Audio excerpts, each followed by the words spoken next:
Nuevamente, muy buenos días. Vamos a continuar con la lectura de la Constitución. Ayer quedamos en el capítulo 3, hoy día seguimos en el capítulo 4. Don Hermógenes, un gran saludo para usted. Muchas gracias, Rodrigo. Muy buenos días. Bueno, creo que ha sido muy importante lo que estamos haciendo. Nos hemos dado cuenta de que prácticamente nadie en Chile sabe lo que dice la Constitución. Hemos llegado a conclusiones verdaderamente revolucionarias, pero las vamos a comentar más adelante. Llegamos a esas conclusiones ayer, cuando vimos el capítulo 19, número 15, pero la vamos a comentar más adelante. Ahora seguimos con el capítulo cuarto. Gobierno, presidente de la República. Así es, y seguimos con el artículo 24. El gobierno y la administración del Estado corresponden al presidente de la República, quien es el jefe de Estado. Su autoridad se extiende a todo cuando tiene por objeto la conservación del orden público en el interior y la seguridad externa de la República, de acuerdo con la Constitución y las leyes. El 1 de junio de cada año, el presidente de la República dará cuenta al país del estado administrativo y político de la nación ante el Congreso Pleno. Bueno, este artículo pone el dedo en la llaga porque revela el abandono de sus deberes que hizo Piñera, porque las principales facultades del presidente de la República son las que enumera el inciso segundo, que acaba de leer. Conservación del orden público en el interior y la seguridad externa de la República, que implica defender la soberanía. Bueno, bajo Piñera, el orden público se fue al diablo y él no veló por conservarlo. Y la seguridad externa de la República también, porque se creó una república independiente, ilegal, inconstitucional, llamada Gualmapu. Y lo desafió absolutamente. Piñera no pudo ni siquiera mandarle una carta a la familia Catrillanca, familia inmensamente rica de la Araucanía, gracias a los auxilios que ha recibido el Estado y que los ha denunciado el diputado Mellado de Renovación Nacional con toda precisión. Les mandó una carta a los Catrillanca porque los comunistas los habían puesto de moda y no pudo el carabinero que llevaba la carta ingresar a una parte del territorio que se llama Temucuicuí porque le habían creado una república independiente y él no hizo nada para evitarlo. Y eso sigue hasta hoy porque una persona tan desinformada como Piñera, que se llama Isquia Siches, trató de entrar a la zona y fue repelida a balazos y tuvo que arrancar de la zona. Entonces estamos en un estado ridículo en que el Ejecutivo no hace uso de sus atribuciones y que las dos principales son las que acaba de leer en el artículo 24. Y hemos visto además que esta nueva administración ha continuado justamente con esa práctica de desvincularse de las responsabilidades directas de la presidencia para poner básicamente una agenda eleccionaria. Así es. En vías al plebiscito. Artículo 25. Para ser elegido presidente de la República se requiere tener la nacionalidad chilena de acuerdo a lo dispuesto en los números 1 o 2 del artículo 10. Tener cumplidos 35 años de edad y poseer las demás cualidades necesarias para ser ciudadano con derecho a sufragio. El presidente de la República durará en el ejercicio de sus funciones por término de 4 años y no podrá ser reelegido para periodos siguientes. El presidente de la República no podrá salir del territorio nacional por más de 30 días, ni a contar del día señalado en el inciso primero del artículo siguiente, sin acuerdo del Senado. En todo caso, el presidente de la República comunicará con la debida anticipación al Senado su decisión de ausentarse del territorio y los motivos que la justifican.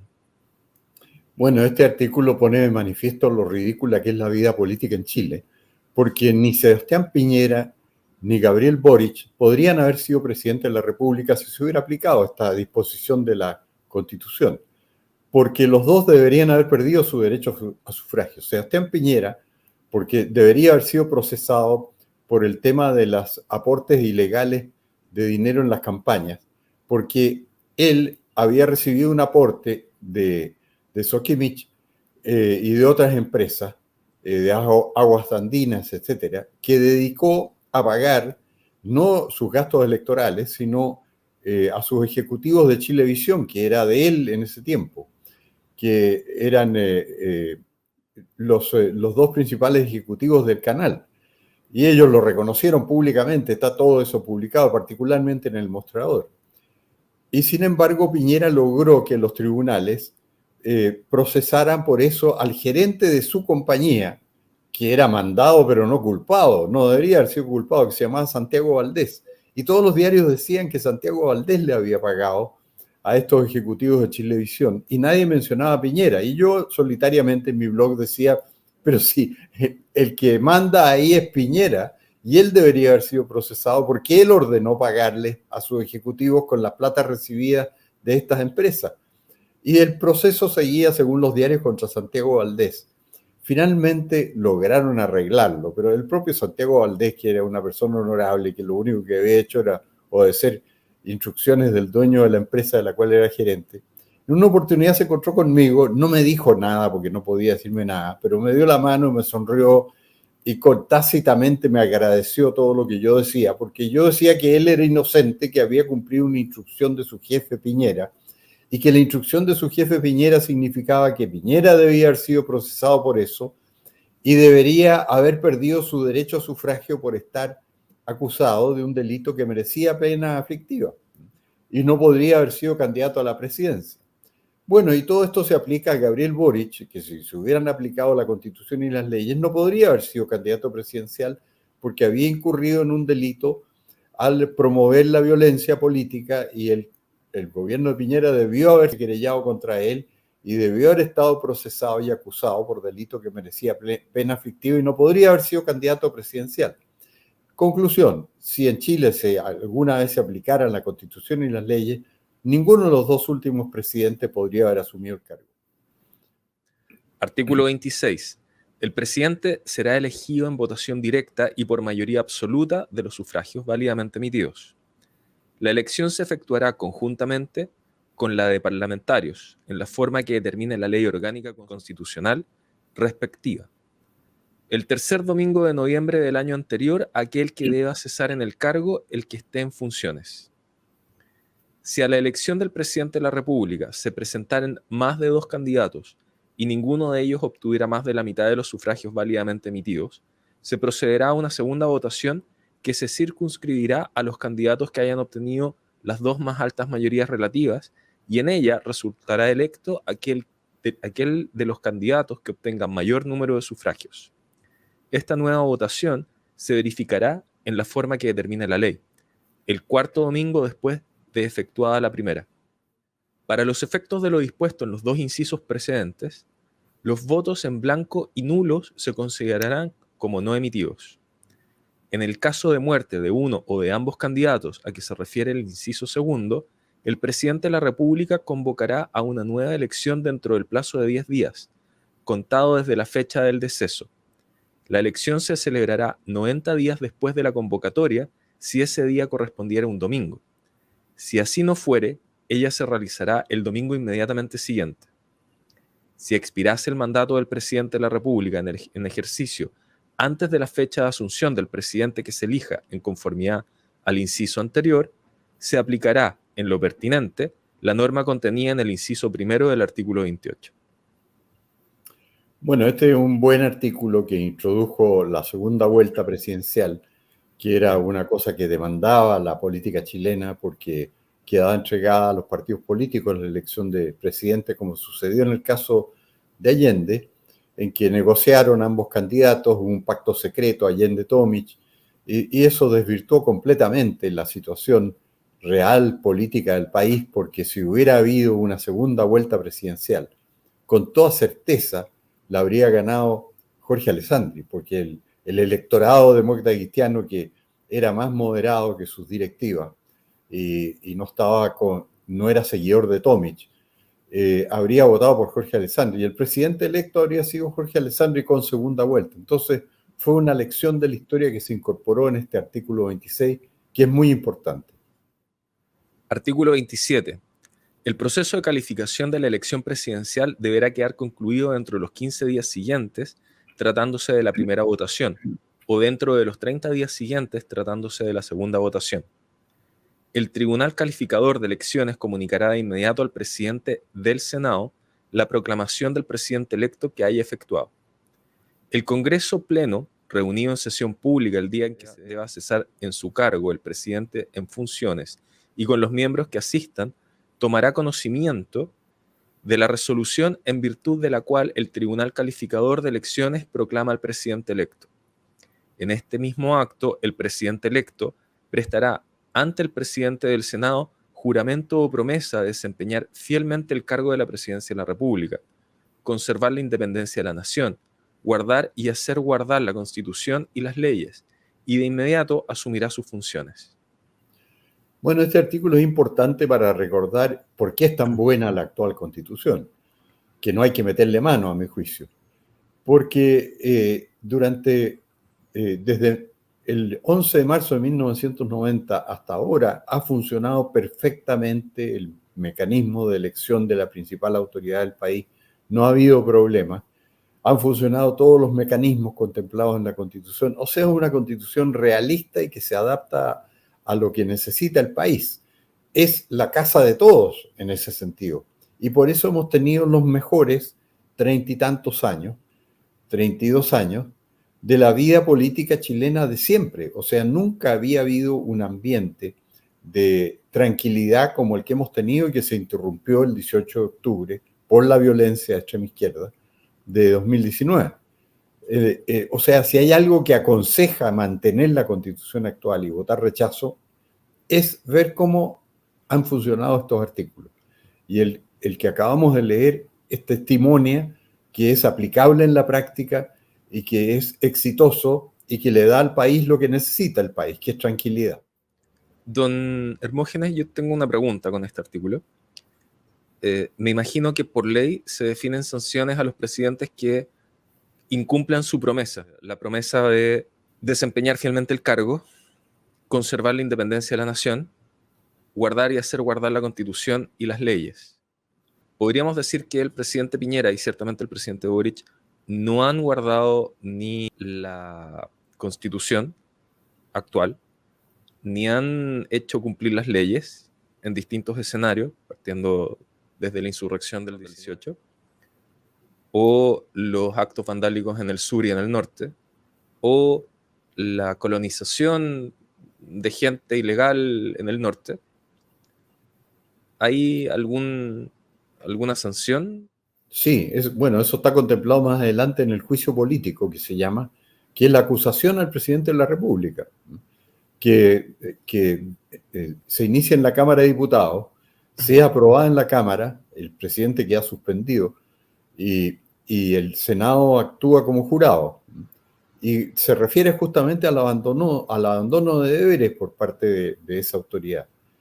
Y es el riesgo que yo le he hecho ver en mi blog a las recetas que recomienda el rector Peña, que es un hombre de la prueba y que le da consejo al presidente Boric. Y uno de los consejos que le daba era que siguiera con el proyecto, con el procedimiento de nueva constitución, aunque no hubiera ninguna ley que se lo permitiera.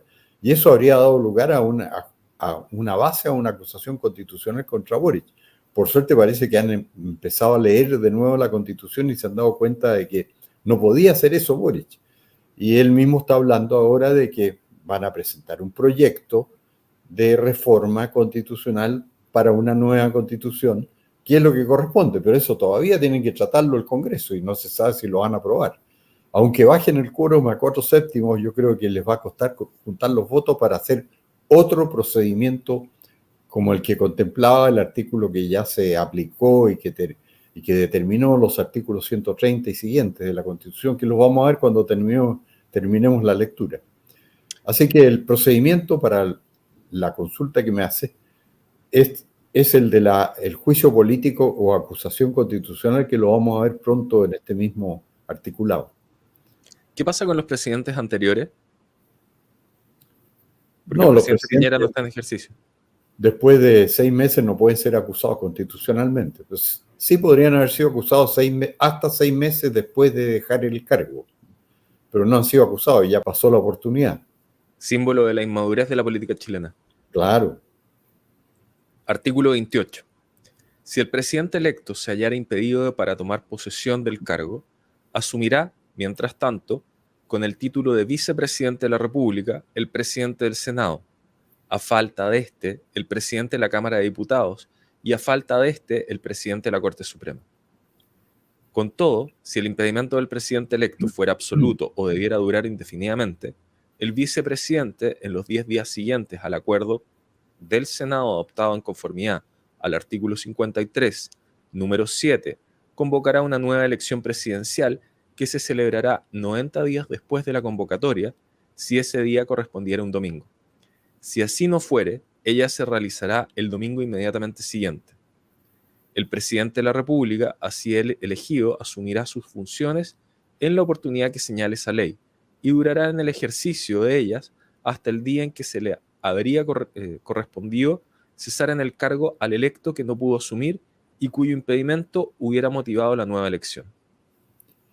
Bueno, este artículo se pone en un caso que nunca se ha presentado y que es difícil que se presente, pero revela que es una constitución bien hecha, o sea, de gente que se preocupó de pensar en todas las circunstancias que podría enfrentar el país. Y en el caso de impedimento o muerte, era uno de esos casos. Afortunadamente nunca ha sucedido, pero es bueno que una constitución se ponga en todos esos casos porque son situaciones que de otra manera podrían derivar en crisis políticas graves si no estuvieran previstas. Así que es un testimonio más de lo buena que es la constitución que tenemos. El poder no acepta vacío, es verdad. Artículo 29.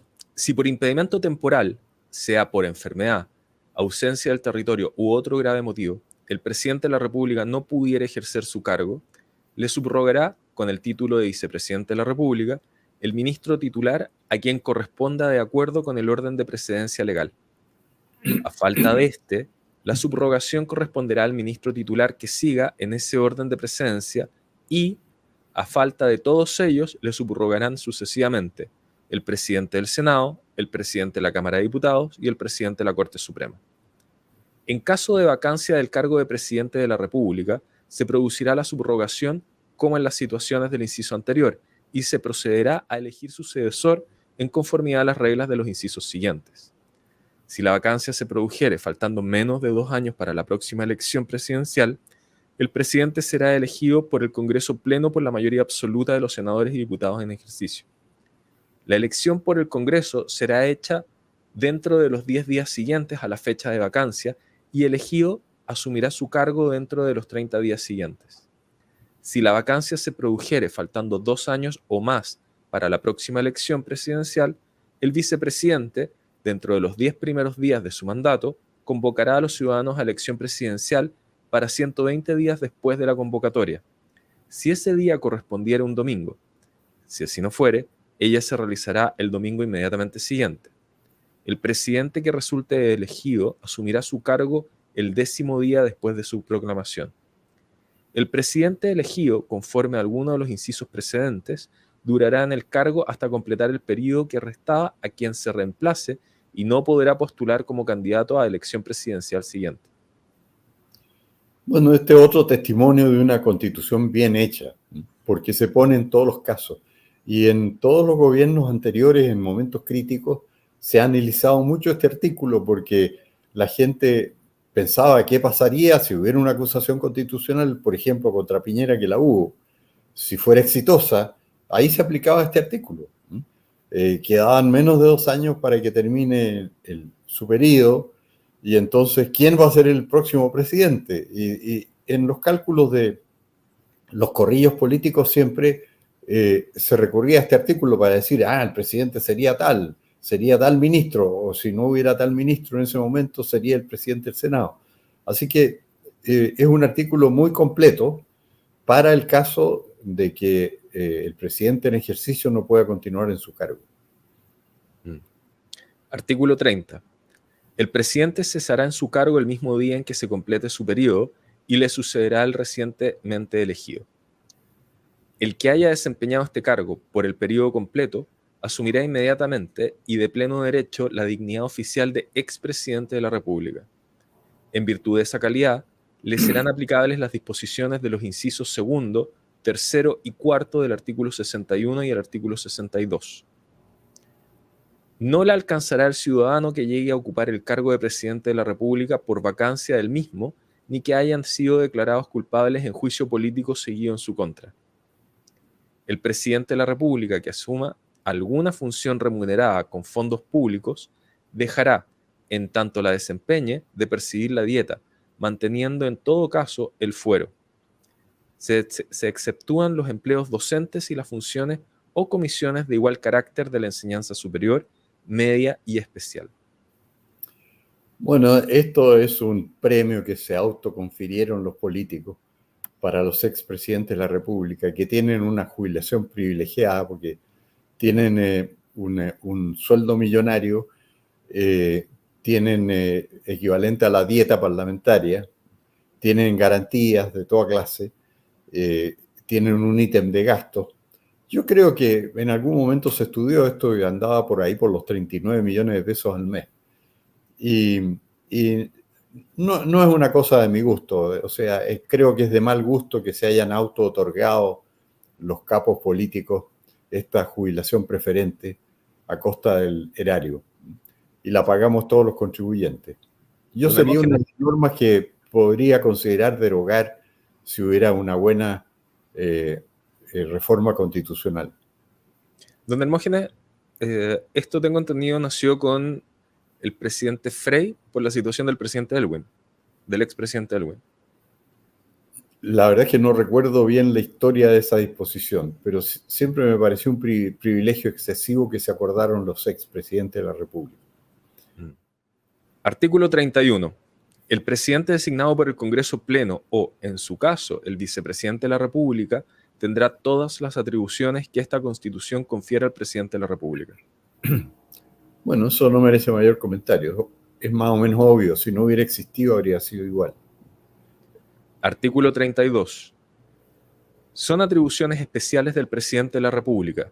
Primero, concurrir a la formación de las leyes con arreglo a la Constitución, sancionarlas y promulgarlas. Segundo, pedir indicando los motivos que se cite a la sesión a cualquiera de las ramas del Congreso Nacional. En tal caso, la sesión deberá celebrarse a la brevedad posible. Tercero, dictar, previa delegación de facultades del Congreso, decretos con fuerza de ley sobre materias que señala la Constitución. Cuarto, convocar a plebiscito en los casos del artículo 128. Quinto, declarar los estados de excepción constitucional en los casos y formas que se señalen en esta Constitución. Sexto, ejercer la potestad reglamentaria en todas aquellas materias que no sean propias del dominio legal, sin perjuicio de la facultad de dictar los demás reglamentos, decretos e instrucciones que crea convenientes para la ejecución de las leyes. Séptimo, nombrar y remover a su voluntad a los ministros de Estado, secretarios, delegados presidenciales regionales y delegados presidenciales provinciales. Octavo, designar a los embajadores y ministros diplomáticos y a los representantes ante organismos internacionales. Tanto estos funcionarios como los señalados en el número séptimo precedente serán de la confianza exclusiva del presidente de la República y se mantendrán en sus puestos mientras cuenten con ella. Noveno, nombrar al Contralor General de la República con acuerdo del Senado. Décimo, nombrar y remover a los funcionarios que la ley denomina como de su exclusiva confianza y proveer los demás empleos civiles en conformidad a la ley. La remoción de los demás funcionarios se hará de acuerdo a las disposiciones que ésta determine. Onceavo, conceder jubilaciones, retiros, montepíos y pensiones de gracia con arreglo a las leyes. Lo importante, este artículo es el corazón del régimen presidencial que tenemos y desmiente distintas versiones que corren en la política habitual, en los comentaristas, opinólogos, tuiteros y blogueros y demás, y articulistas de diarios, porque aquí está el poder del presidente de la República. El presidente, muchas veces dicen, ¿qué va a hacer el pobre presidente si no tiene mayoría en el Congreso? No le importa nada no tener mayoría en el Congreso. Si el Congreso no dicta ninguna ley durante un mandato de 4 años, no pasa nada. Este país está atiborrado de leyes. El presidente puede manejar la agenda del Congreso mediante las urgencias. O sea, puede prácticamente hacer que el Congreso haga lo que él quiera, si usa sus atribuciones, que son estas.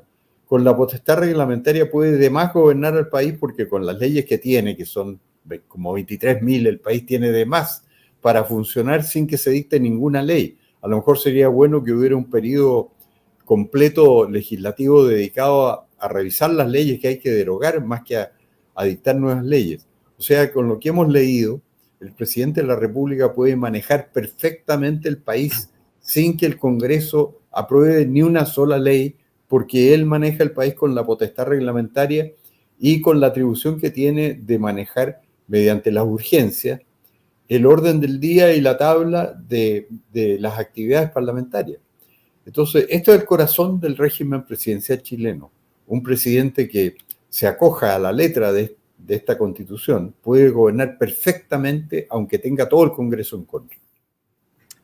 Entonces seguimos. El Sí. articulado 12º, nombrar a los magistrados y fiscales judiciales de las Cortes de Apelaciones y a los jueces letrados a proposición de la Corte Suprema y de las Cortes de Apelaciones, respectivamente.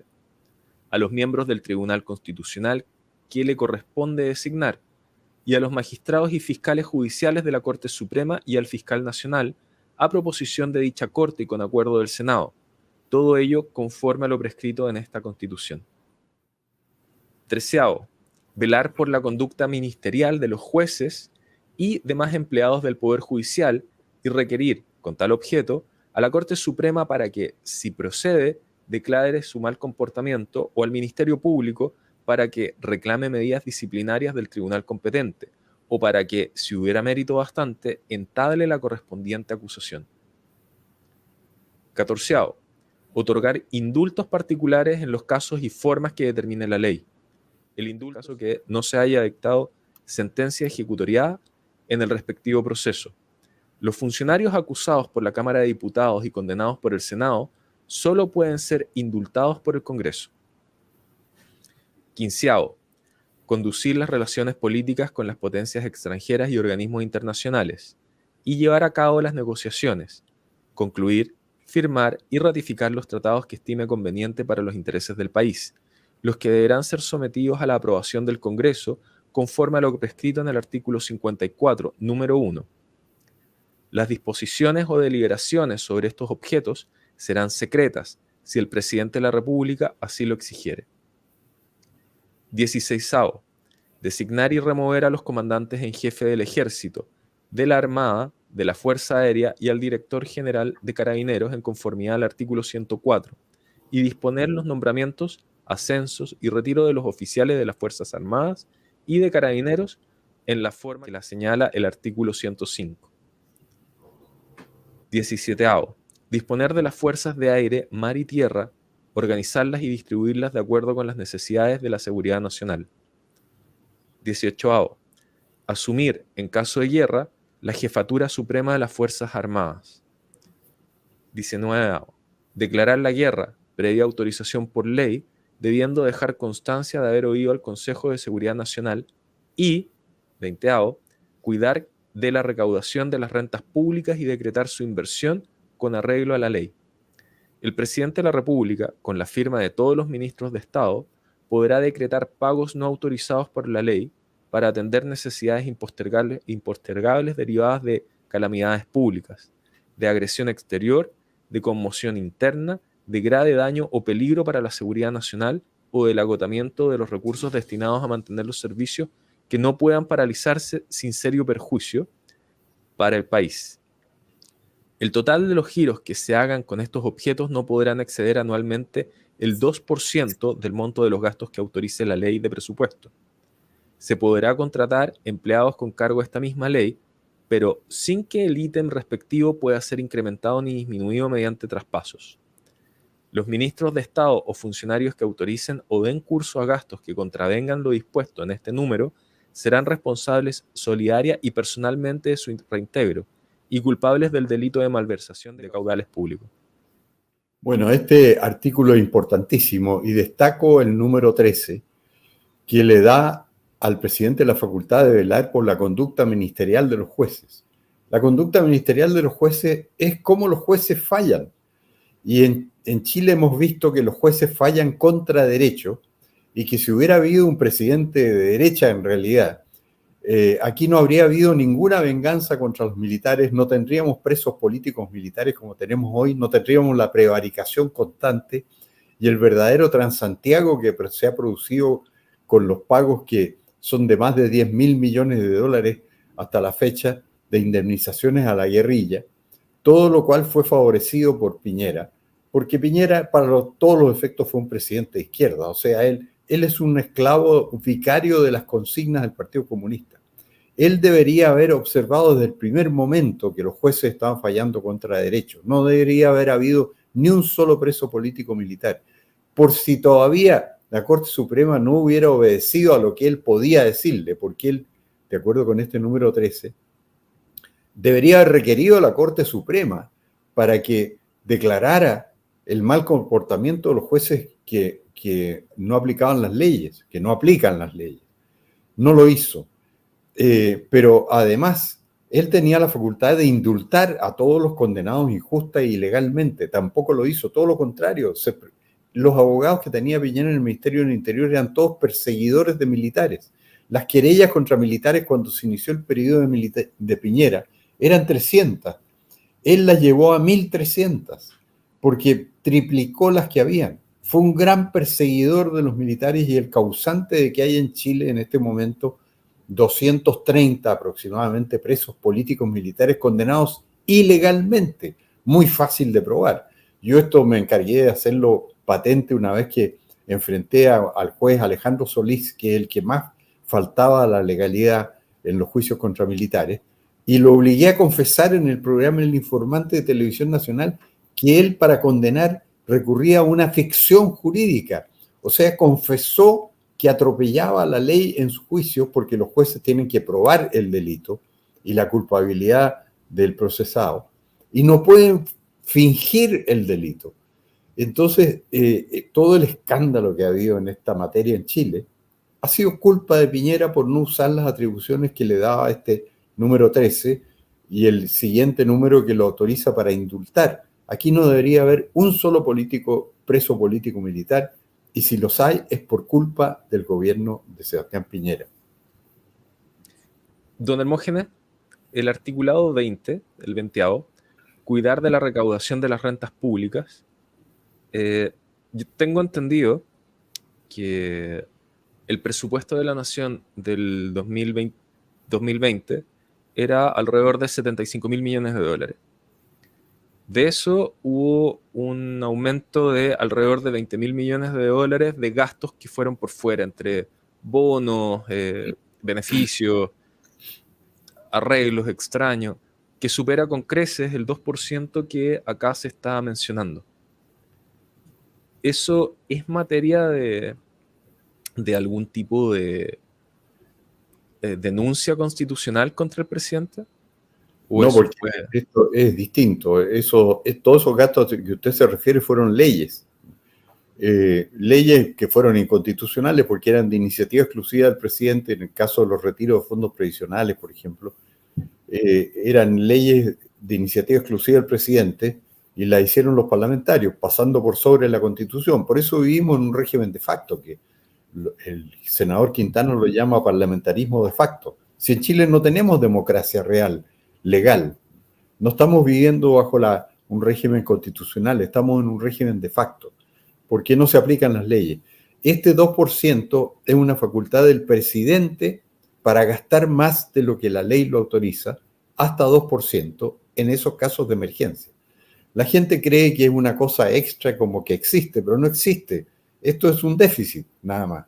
Es gastar lo que no se tiene debido a una gran emergencia nacional de un momento en que obligan al que es debido a muerte a gastar lo que no estaba presupuestado por una situación extraordinaria, un terremoto, un cataclismo, un tsunami, un ataque externo. El presidente por sí ante sí puede gastar 2% más de lo que lo autoriza la ley.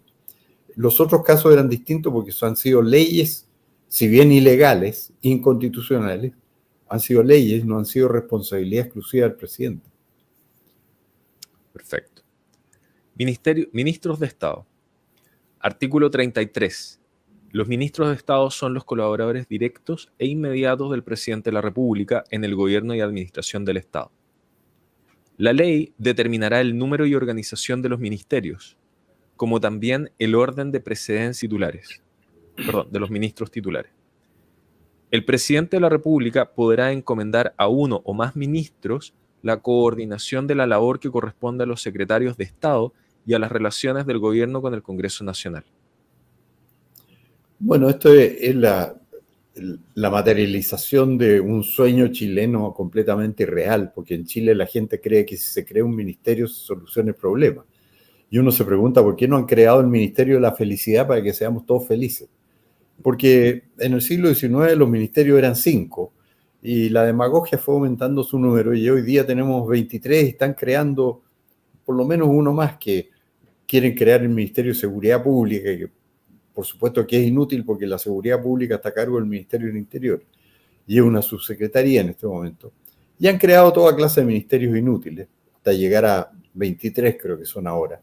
Y una de las cosas buenas que se le ocurrieron a Ricardo Lagos proponer fue disminuir el número de ministerios, pero no lo hizo, fue un compromiso que insinuó, pero no cumplió. Y es desde luego algo que habría que hacer urgentemente, porque son una fuente de gastos y de inutilidad, de inutilizar las capacidades del poder público, porque en este momento hay pugnas entre ministerios que impiden llevar adelante iniciativas debido a que se superponen las facultades de unos y otros, y hay casos concretos que están pendientes en que no se ha podido avanzar en la realización de iniciativas necesarias porque está en manos de más de 2 ministerios y no se sabe cuál es el que tiene realmente la autoridad. Así que yo creo que lo que habría que hacer en Chile es reducir el número de ministerios como proponía Lagos. Estoy absolutamente de acuerdo con usted. Artículo 34. Para ser nombrado ministro se requiere ser chileno, tener cumplidos 21 años de edad y reunir los requisitos generales para el ingreso a la administración pública. En los casos de ausencia, impedimento o renuncia de un ministro, o cuando por otra causa se produzca la vacancia del cargo, será reemplazado en la forma en que establezca la ley. Sí, bueno, esto lo pintoresco que ha tenido es que ha habido personalidades muy importantes, que no voy a nombrar, que no tenían licencia secundaria, o sea, que no tenían el certificado de haber completado sus estudios de secundarios en la educación y no podían ser ministros, entonces tuvieron que sacar rápidamente su licencia secundaria, entre comillas, dar exámenes en el ministerio para que le dieran la licencia. Y así se cumplió el trámite, pero no lo voy a nombrar porque son personas muy honorables y de gran trayectoria en la vida pública, pero habían llegado muy altos sin completar sus estudios escolares, digamos. Y eso es lo que exige este artículo 34. Para ser ministro se requiere ser chileno, tener cumplidos 21 años y reunir los requisitos generales para el ingreso a la administración pública, que ahí está lo de la licencia secundaria. Don Hermógenes, a mí me salta rápidamente el requisito de los 21 años de edad. Nosotros hemos tenido algunas discusiones con cuál es la edad mínima de votación o cuál es la edad mínima como para efectivamente uno poder ser un ciudadano. Y muchas veces llegamos a la conclusión de que el ideal sería en torno a los 26 años. Esto porque cuando uno sale del colegio tiene 18 años, 19 en algunos casos, uno entra a una carrera, puede ser técnica, profesional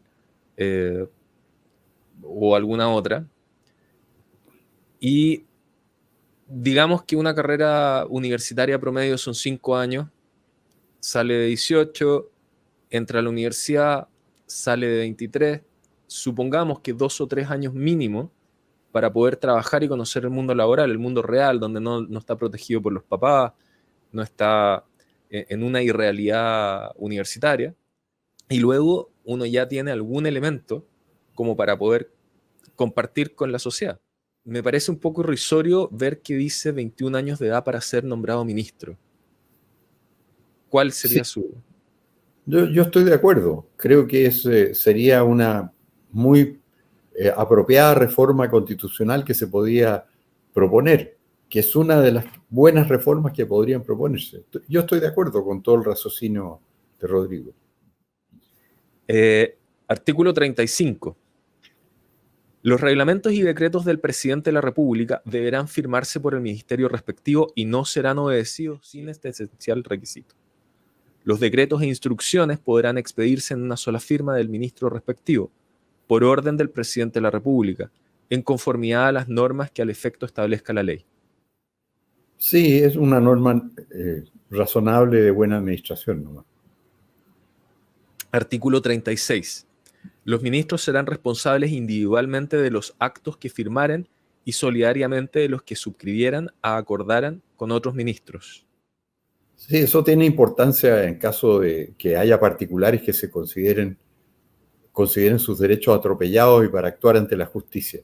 Entonces esto les da responsabilidad a los ministros y tienen que responder. Don Hermógenes, ¿habrá algún caso histórico donde algún ministro se haya negado a firmar algún decreto?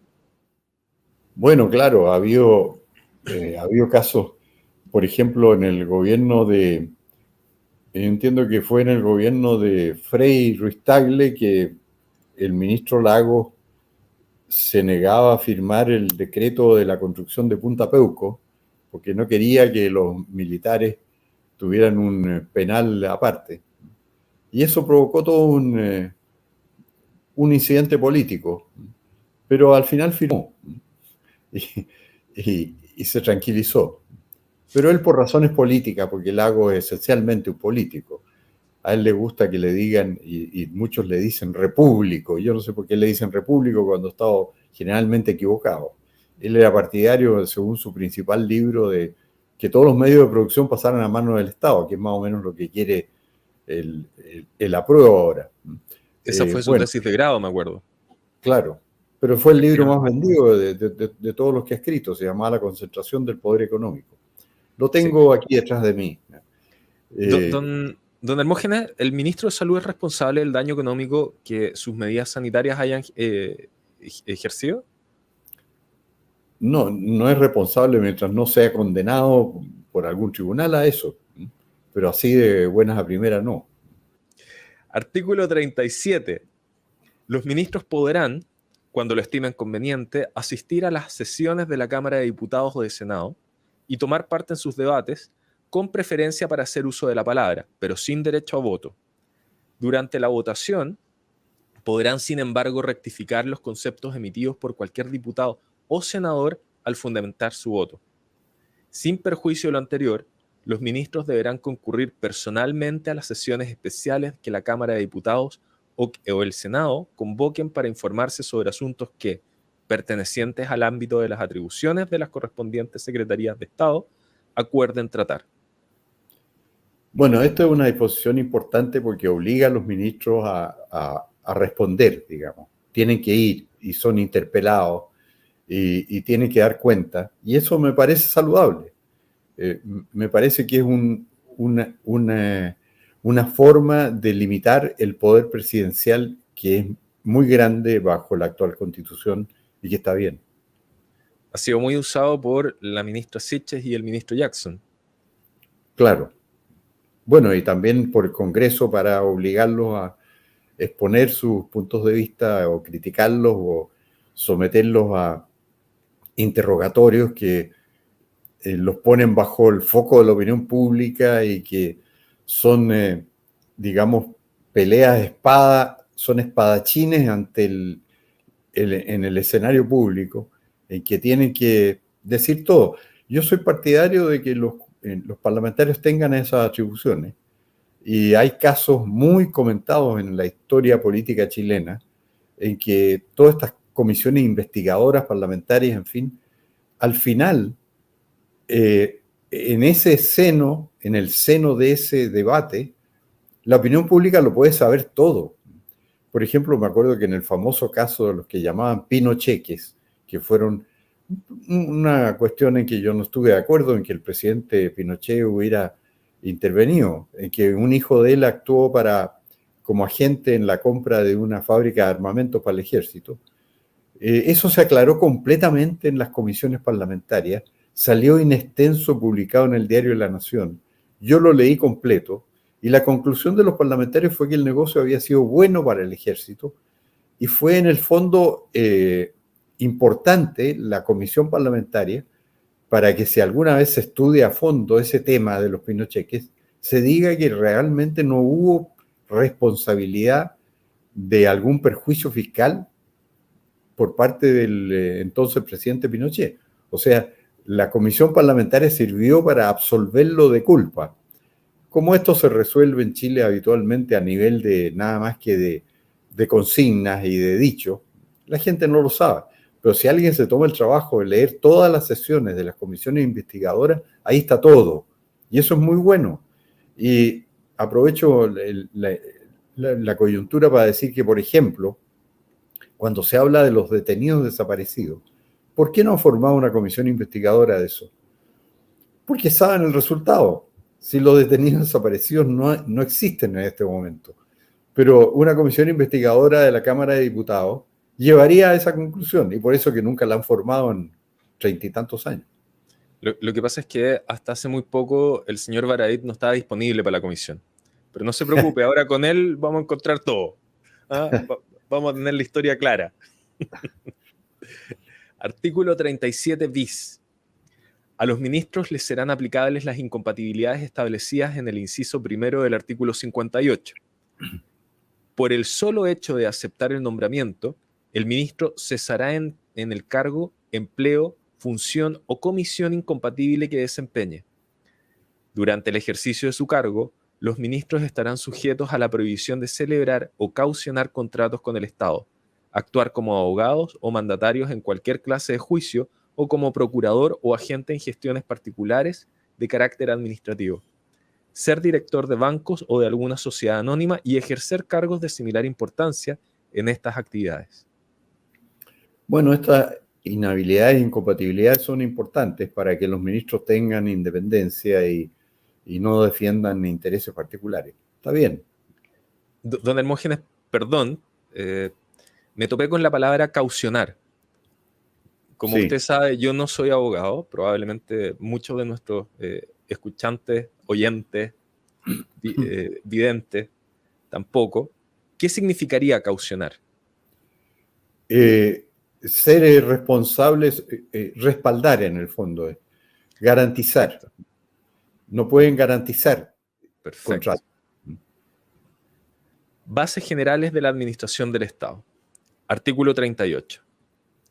Una ley orgánica constitucional determinará la organización básica de la administración pública, garantizará la carrera funcionaria y los principios de carácter técnico y profesional en que deba fundarse y asegurará tanto la igualdad de oportunidades de ingreso a ella como la capacitación y el perfeccionamiento de sus integrantes.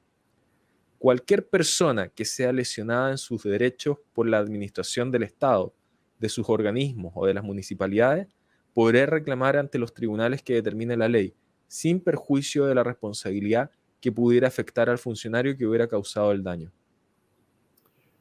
Bueno, todo eso está escrito y está bien, pero suponiendo que la justicia chilena fuera rápida y funcionara, pero eso no es efectivo. Aquí los juicios pueden durar muchos años y mucha gente ni siquiera los entabla por esa razón. Estados de excepción constitucional. Artículo 39.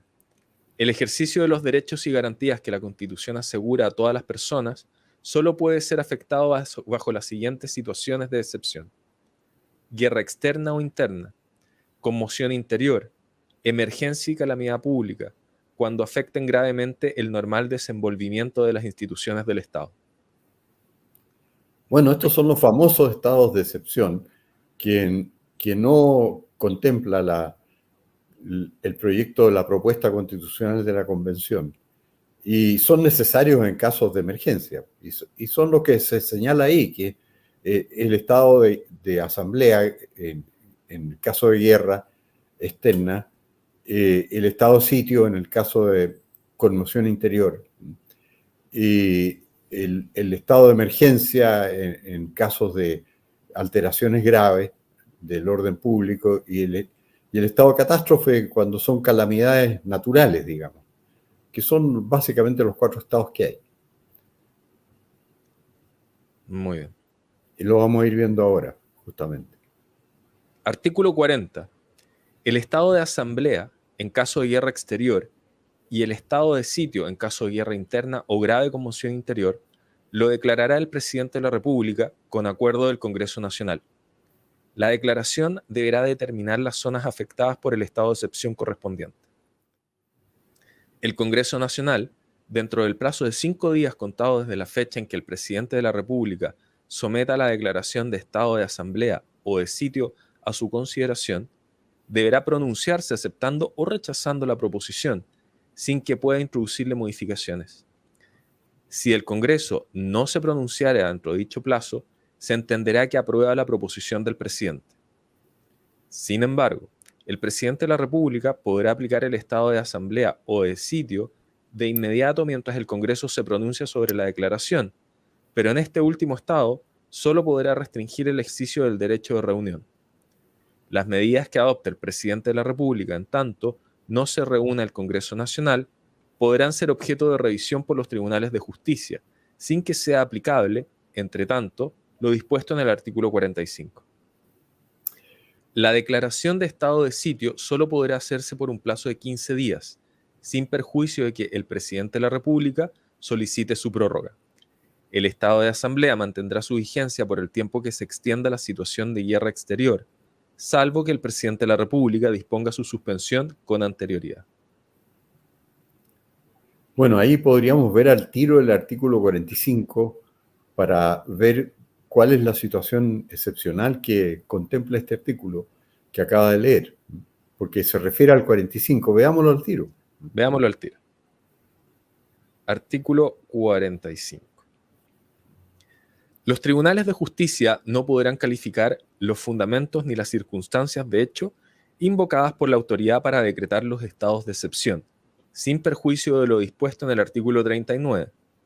No obstante, respecto de las medidas particulares que afecten derechos constitucionales, siempre existirá la garantía de recurrir ante las autoridades judiciales a través de los recursos que correspondan. Las requisiciones que se practiquen darán lugar a indemnizaciones en conformidad a la ley. También darán derecho a indemnización las limitaciones que se impongan al derecho de propiedad cuando importen privación de alguno de sus atributos o facultades esenciales y con ello se cause daño. Bueno, ahí vimos que, porque el estado de sitio lo que hace es permitir al presidente de la República pasar por sobre algunas garantías individuales. Y en este caso, el artículo 45 vimos que se refería justamente a casos en que en el estado de sitio el presidente de la República afecta el derecho de propiedad, por ejemplo, para actuar contra alguna fuerza interna que esté amenazando la estabilidad del gobierno, podría entrar en una propiedad privada y proceder a detener personas ahí y provocar algún daño. Entonces, eso es lo que el artículo 45 detalla, que se puede recurrir a los tribunales cuando en el estado de sitio el gobernante provoque algún daño a particulares.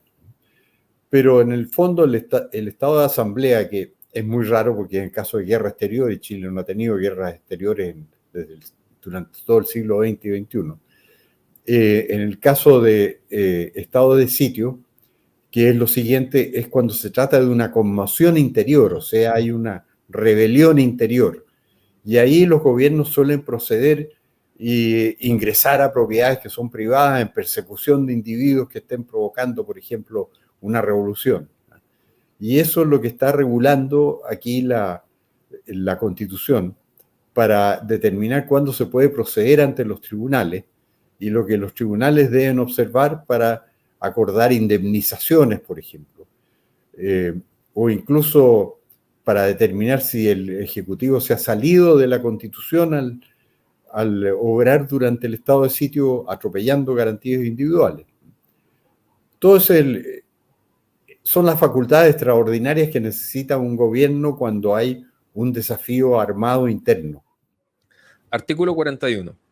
El estado de catástrofe, en caso de calamidad pública, lo declarará el presidente de la República, determinando la zona afectada por la misma.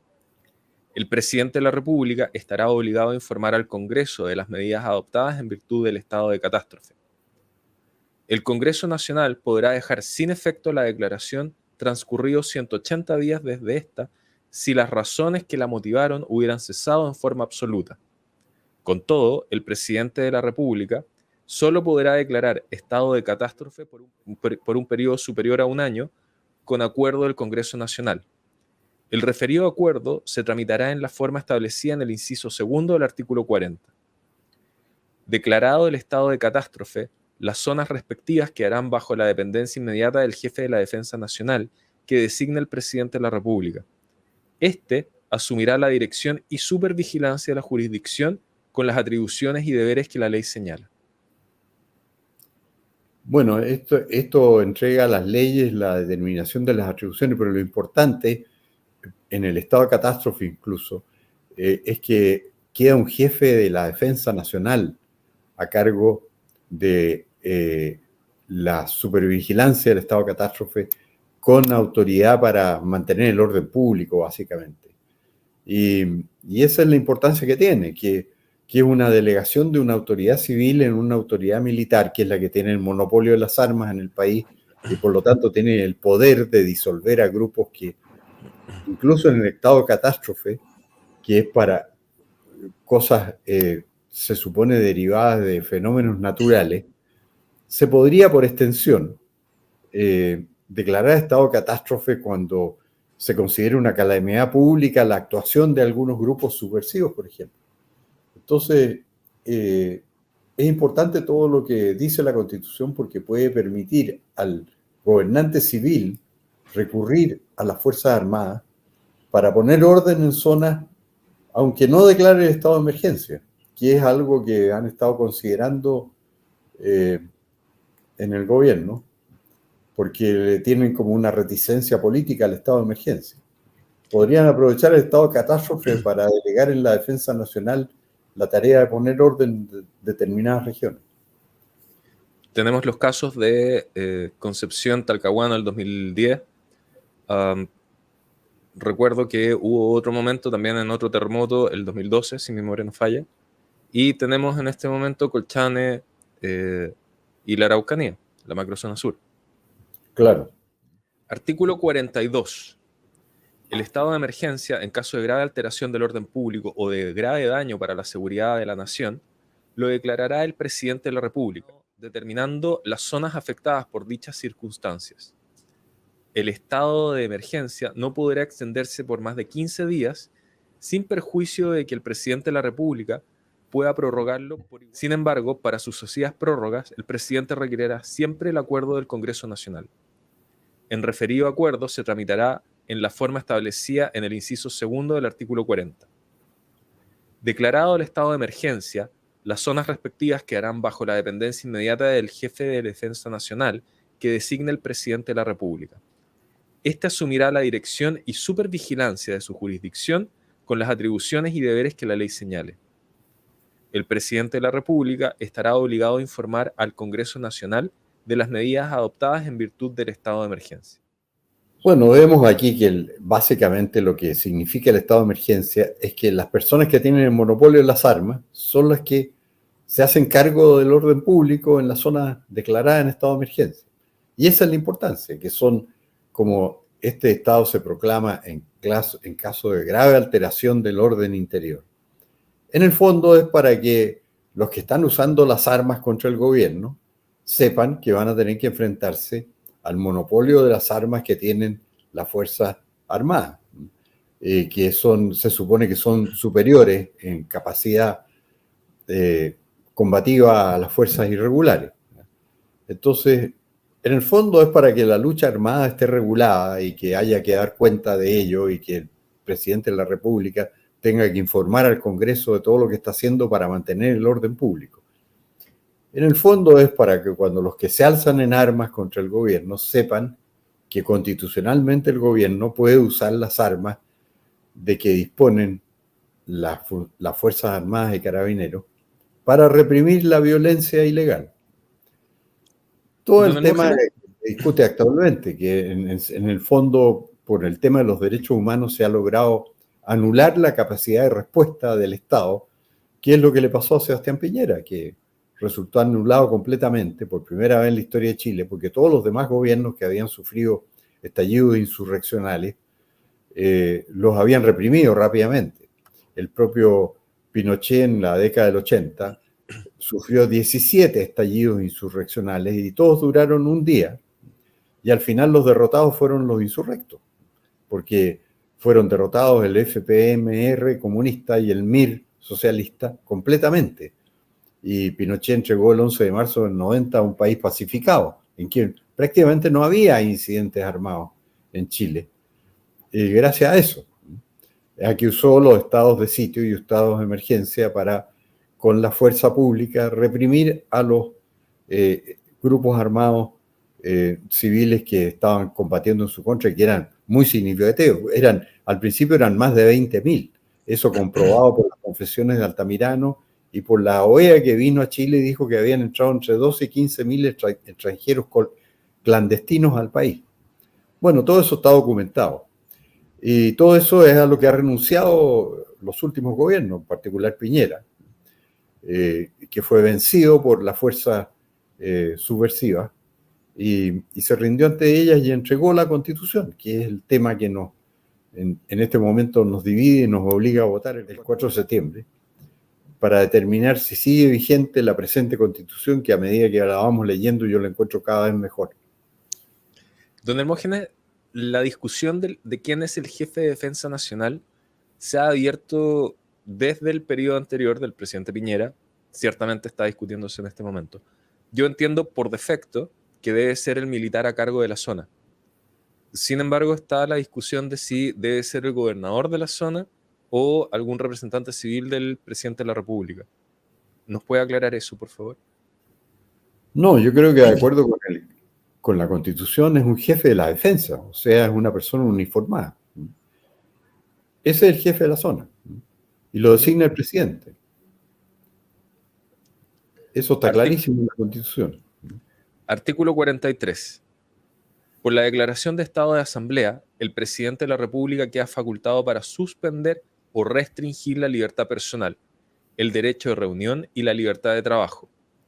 Podrá también restringir el ejercicio del derecho a asociación, interceptar, abrir o registrar documentos y toda clase de comunicaciones, disponer requisiciones de bienes y establecer limitaciones al ejercicio del derecho de propiedad. Por la declaración de estado de sitio, el presidente de la República podrá restringir la libertad de locomoción y arrestar a las personas en sus propias moradas o en lugares que la ley determine y no sean cárceles ni estén destinados a la detención o prisión de reos comunes.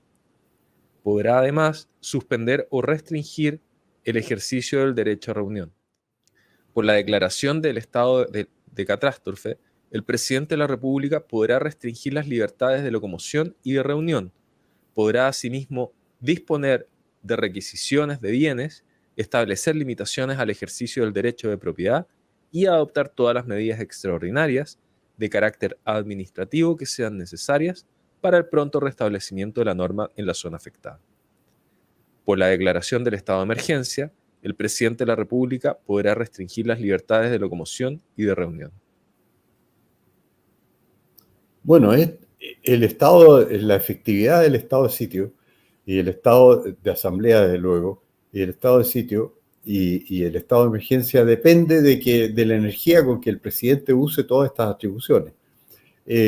Hago un recuerdo que durante la campaña presidencial en la segunda vuelta, hasta gente de derecha criticaba que José Antonio Kast hubiera dicho que en el estado de sitio era necesario poder detener a personas en lugares que no sean cárceles, y eso se presentó con caracteres de escándalo cuando es una cosa que dice la Constitución.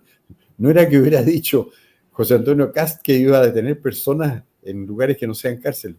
Lo que sucede es que en los estados de excepción, el trámite regular de una detención que rige en la vida normal se deja a un lado y se procede a la detención de manera sumaria.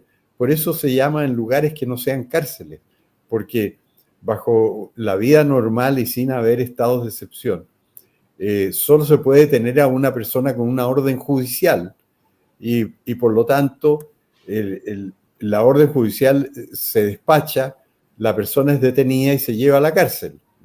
En los estados de excepción, no, el jefe de zona dispone la detención de una persona y por eso se dice en lugares que no sean cárceles, porque pueden ser cuarteles. Artículo 44. Una ley orgánica constitucional regulará los estados de excepción. así como su declaración y la aplicación de las medidas legales y administrativas que procediera a adoptar bajo aquellos.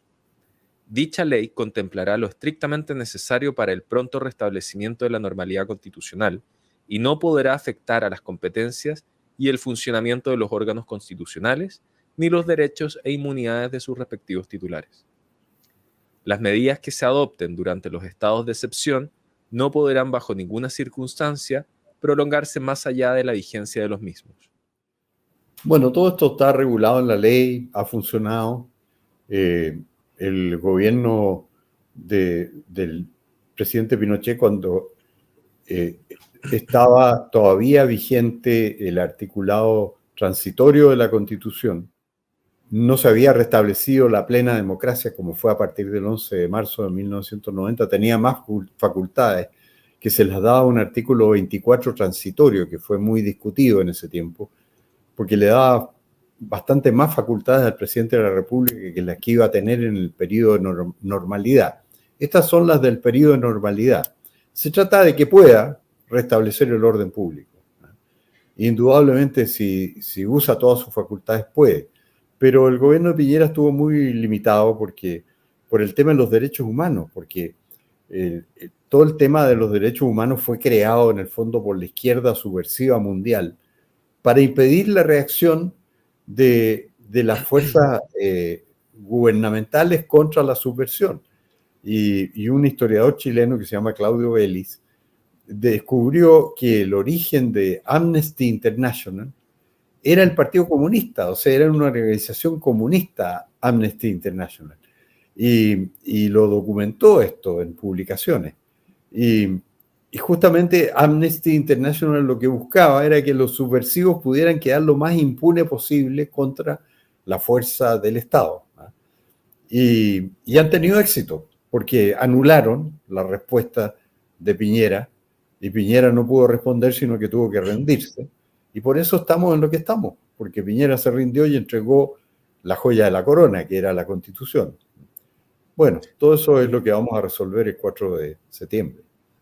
Pero además fue bastante dramático que financió al Instituto de Derechos Humanos. Claro, pues sí, con cargo Financió al enemigo.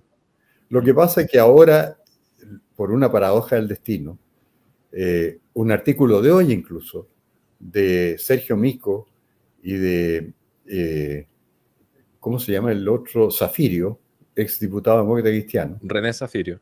René Zafirio, se manifiestan por el rechazo, porque hasta ellos se han dado cuenta de que en el fondo han sido manipulados por la extrema izquierda para sus fines revolucionarios y subversivos. Entonces, ellos ahora son partidarios del rechazo, son contrarios a que la extrema izquierda se tome el poder, pero fueron muy útiles siempre a la extrema izquierda. Y Sergio Mico era el que encabezaba los inspectores de derechos humanos que impedían a los carabineros hacer muchas cosas que eran necesarias para mantener el orden público.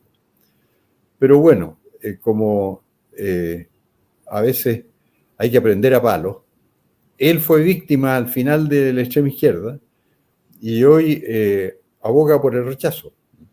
Hay que leer el artículo de hoy de Mico y Zafirio en el Mercurio, porque es bien aleccionador. Artículo 45. Los tribunales de justicia no podrán calificar los fundamentos ni las circunstancias de hecho invocadas por la autoridad para decretar los estados de excepción, sin perjuicio de lo dispuesto en el artículo 39.